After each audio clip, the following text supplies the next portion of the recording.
Welcome to BergKnifemaking.com. How to make an American flag themed knife. Now in this video, we're actually going to follow along as I make 4 different patriotic themed blades. 3 of them are AEBL stainless steel and have red, white, and blue micarta handles or scales. And the other is a 1095 high carbon steel Bowie knife, which I was making for a customer at the same time. Now, before I go too much further into this particular build, for the first time, I'm going to do a knife giveaway. And I ask that you please just watch this video to the end to find out details. I'm going to give away these 2 patriotic themed knives. These will be given away to police officers. That is my way of supporting the police in these trying times. In addition to that, I'm going to be giving away an additional knife to the general public. Again, just watch to the end of this video. You'll find out details on how to enter that contest absolutely free. So now we'll get on to the build. 3 of these knives, I'm going to start with my standard AEBL stainless steel blanks. And these blanks were designed to be modified. So I'm modifying the profile on each one of these to give them their own little unique flair. Just using a 2x72 grinder with a coarse grit belt. And you always want to either drill, or if they have pre-existing holes in a blank, you want to ream out the holes prior to heat treating. I'm going to try to cover all of the steps, and there's a lot of steps in making a knife, but I'm going to try to cover all of the steps on this video. I always like to chamfer the edges of the drilled holes. It just makes things a little bit easier when you're going to go insert pins later on.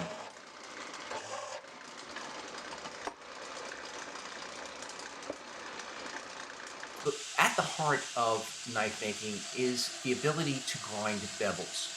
Now, this platform that I'm using is called a tilt table.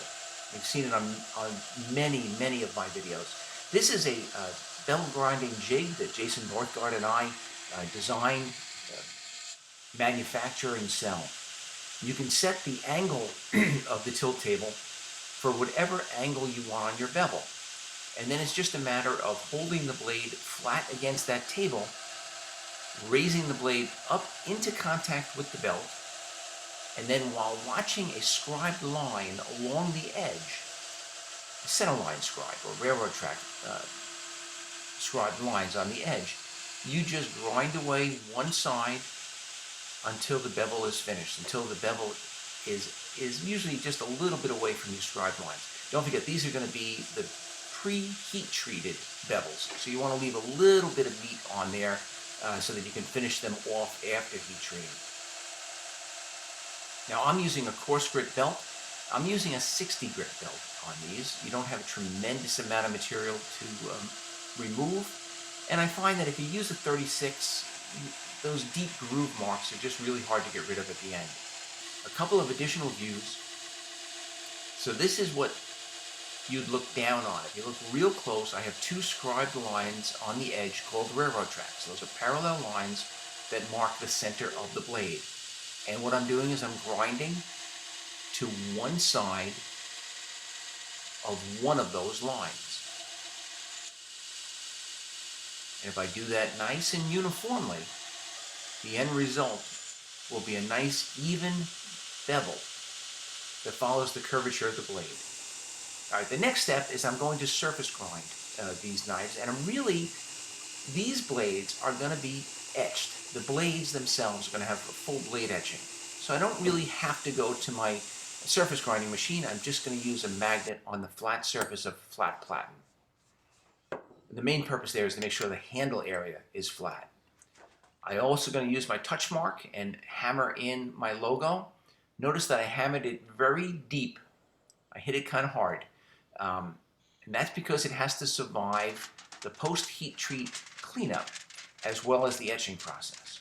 Now for the stainless steel blades, I wrap them in stainless tool wrap, and you make as airtight an envelope as possible, double folding each of the seams, and then these will go into a heat treating oven. The 1095 blank, I just heat treated in my forge. Now the stainless blanks, I'm going to cool. It's called plate quenching.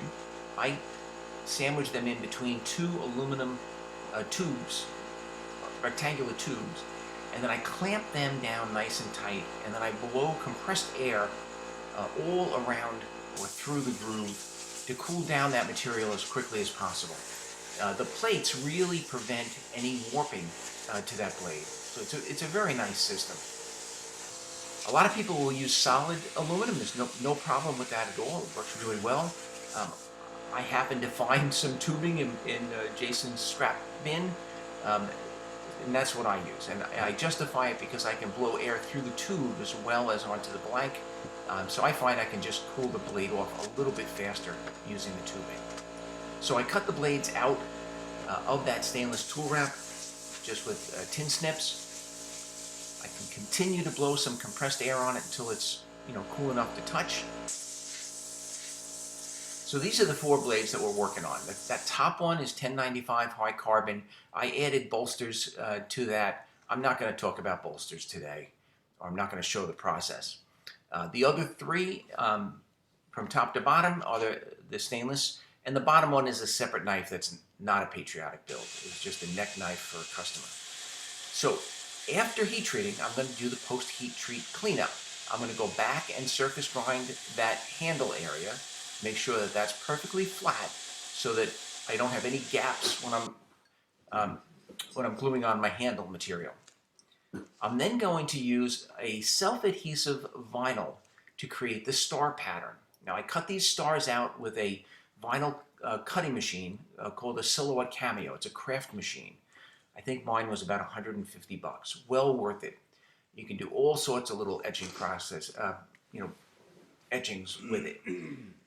The process I use uses a 12-volt car battery charger. I hook the positive lead onto the blank, the negative onto a piece of angle iron that's wrapped in gauze, and it is then soaked in an electrolyte solution. For stainless, I use a mixture of vinegar and warm water and salt. For high carbon steel, it's just salt water. I'm going to etch for about 30 seconds at a time, and I'm going to go back and forth. The total time of the etch is going to be about 4 minutes per side in 30-second increments with some cooling time in between. You don't want that blade to get so hot that the self-adhesive vinyl loses its adhesion.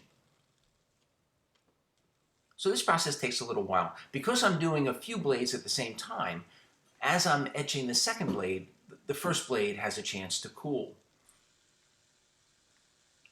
And then if I'm in a rush, I can actually take those blades and dip them in cool water to facilitate the cooling process. After the blades are etched, I'm going to peel off all of those star decals, as well as the additional self-adhesive vinyl that I was using to kind of protect the bevel area from getting too deeply etched. And pretty soon we're gonna see what the end result is really going to look like. I usually clean these up, soap and water, and then a little bit of sandpaper. It just polishes the stars. But you can see the bevels still need to be cleaned up. Still quite a bit of work to go.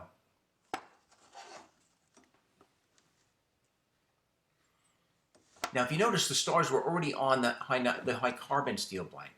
High carbon I etched before heat treating. Stainless I etch after heat treating.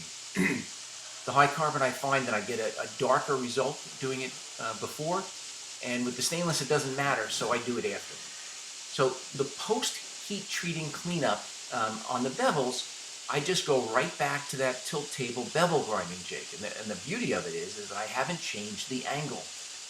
All I've done is change the belt. So I'm using an 80 grit, and then I'll go to a 120 grit belt just to clean up those bevels. And it really only takes a couple of passes.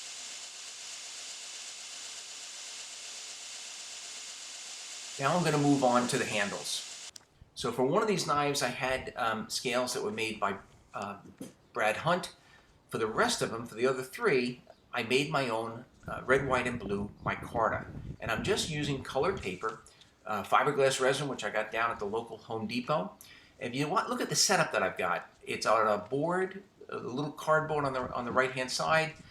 My Carta press is just made by 4x4s screwed onto a couple of pieces of wood, and they are suspended over a garbage can. And so that the way that I do this, when I press later on, all of that additional fiberglass resin is actually going to ooze right into the garbage can.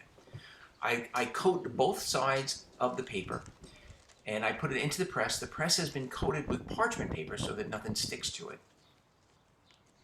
I do use multiple sheets of the same color at a time because I want thicker lines on this micarta. For the white has a tendency of going transparent when you coat it. So I almost double up on the white. So I'm using 2 or 3 sheets of the red. I might use 4 to 6 sheets of the white.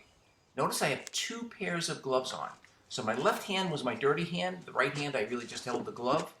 And then all I have to do is remove the outer glove, and I'm ready to go. Working continues with a dry gloved hand. And when you're working with micarta, everything's got to be kind of fast because, depending on how much hardener you put into the resin, it can really kick and start to harden pretty fast. So I put the top part onto my press, and then I'm going to use 4 clamps. And you want to evenly clamp the top portion so that the micarta doesn't end up being uneven, thicker on one side and thin on the other. So here's what I was talking about. All of the additional fiberglass resin kind of oozes out, but it drips into the garbage can. So it's not making a mess on my on the floor of my garage or in my driveway. Once the fiberglass or the micarta has hardened, you can take it out of the press.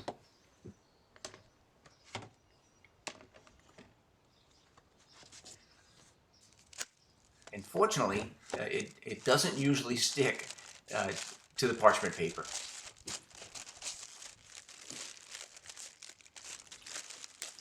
So you see I've got blue on one side, red on the other. It's nice and hard. You can vary the thickness of this based on how much paper you use. And if you look at the end of this, I'm starting to make the handles shape the forward end of the handle. You can see all of those red and white stripes. Almost like a candy cane. That's going to look really cool on the finished product. So anyway, going on to the handles, I always finish the forward end of the knife handle. So I clamp both both pieces of micarta that I'm going to use for the knife handles together, and then I shape that forward edge. I'll do that with a coarse grit belt, and then I'll go to a finer 120, 240, and I'll actually bring it right up and polish it with a buffing wheel before I glue the handles onto the blade. The way I do the handles is a little bit different than others. I use the Northgard method. I glue one side onto the blade and clamp it exactly where I want it. Then I let that dry. Actually, then I clean the edge, make sure that I get any of the epoxy that oozes out right in that seam, because you don't want that on your blade. Then I let it dry. And once that's dry, then I will use the pre-drilled holes through the blank as a drill guide to drill holes through that side of the handle. This is cleaning the epoxy just with a little bit of an alcohol wipe, or you could use alcohol on a piece of paper towel. This is the 1095 blank that had the bolsters, and I'm going to use the exact same process. I'm going to glue it on while pressing it right into the groove of that dovetail bolster, and then I'm going to clamp it into position. Put a couple clamps on and set it aside to dry. Now once they're dry, I'm going to use the pre-drilled holes through the blank as a drill guide, and I'm going to drill through the handle material. I'm going to use a backer board so I don't get any blowout on the good side of the handle. And then once I've got all the holes drilled, then I'm going to do the exact same process on the other side. So I'm going to glue the other side of the handles as well as the other side of the blank with a good 24-hour 2-part epoxy. I think the one that I use is DevCon. And I'm visually going to line those up at the top edge so that they're perfectly aligned with the other side, and clamp them together, let them dry. Once that's dry, then I'm going to use the pre-drilled holes through the first side that we already drilled as the drill guide, and then the final drilling actually goes through all three pieces, both sides of the handles as well as the blank. And this way you get, perfectly aligned pins, and you don't have a problem putting the pins in. I also use one size over on the pins. So these are 1/4 inch pins. I think I use a size F drill bit. And that just allows the pins to be inserted without struggling. These are the handles that I was telling you about. These were made by Brad Hunt. He does really, really nice custom scales or custom handles. So next up is going to be to profile those handles. And you can cut away as much of the material as you want with a bandsaw. And then I go right back onto the 2x72 grinder. Now I've got an Origin blade maker 2x72. It's a 2 horsepower variable speed. I'm using a coarse grit belt here. And if I let that belt hang off one side, I can actually do the little curves on the inside of the handle pretty nicely. I'm just taking my time and bringing the profile of the handles right in so that they match, the full tang and the blank. The same process on the red, white, and blue micarta handles.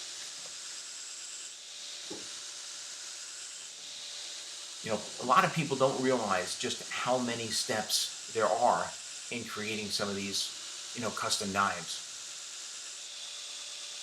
None of them on their own are super hard. It's just a matter that you have to just follow the process. So now I'm going to start to bring the thickness of the handles down to desired thickness, and also start to shape them. I actually start to shape the handles right on the 2x72. I'm just very careful that I don't touch the blade itself onto that belt. You would ruin a knife in a heartbeat if you did so.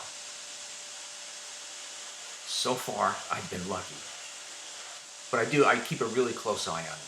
I also use the 2-inch wheel at the bottom of the flat platen to kind of start to shape the inner edge of the handles. And now you can start to see some of that white appearing. As you grind away that micarta, you're going to see the different layers of paper, of colored paper.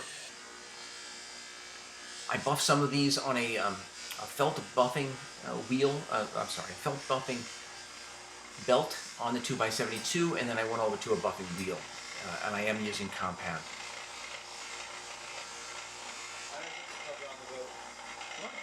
And the final step is going to be to sharpen the knives. Now I sharpen my knives, again, right on that 2x72. I usually start with a 120 grit belt, and I add that micro bevel, just trying to flip the burr, like to create a burr on the opposite side that you're grinding. And once you do that, you reduce the speed on the 2x72, and then you change belts. So you go from 120 to a 240 to a 400, an 800, a 1200, and eventually to a 2000. It sounds like a lot, but it really goes very fast. It's a lot faster than trying to do it, with stones. And the end result will be a razor sharp belt. This is the final step, which is on a leather stroping belt. And notice that the 2x72 is not under power. I'm just using it to hold that leather belt so that I can stroke it. And the end result is a razor sharp knife.